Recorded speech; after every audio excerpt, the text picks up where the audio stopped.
Alexandru Varga reprezintă unul dintre exemplele care ne arată că trecerea de la jucător profesionist la antrenor nu este una deloc grea. Dacă îți dorești. Alex, bine ai venit la Costinești. Bine v-am găsit.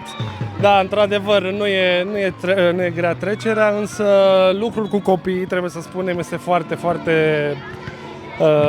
n-aș vrea să spun dificil, foarte delicat. Însă avem aici fix ce ne trebuie în ceea ce privește partea de competiție. Ne bucurăm să fim aici în fiecare an, ne bucurăm să vedem atât de mulți copii și atât de mulți participanți și un cuvânt așa din partea antrenorului, îmi doresc ca 90%, dacă nu 100% din acești copii care sunt aici să-i vedem și în campionatul național de U18 sau U20. Ne dorim să vedem cât mai multă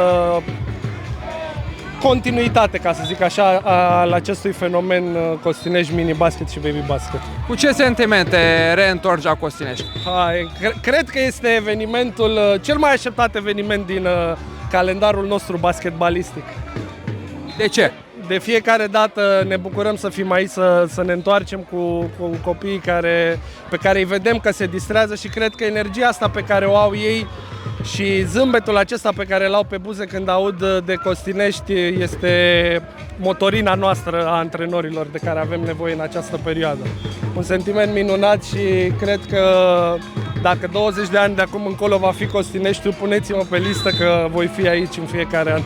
Cum putem împinge de la spate un copil să practice un sport și să facă pasul spre performanță? Nu cred că este vorba de a împinge de la spate și cred că cel mai mult datoria noastră și cred că și a părinților este să-i susținem și în primul rând să facă acest sport cu zâmbetul pe buze. Cred că asta este cel mai important și o greșeală pe care poate o facem noi antrenori este să căutăm rezultate de la vârste fragede, ceea ce din punctul meu de vedere nu cred că este tocmai ok.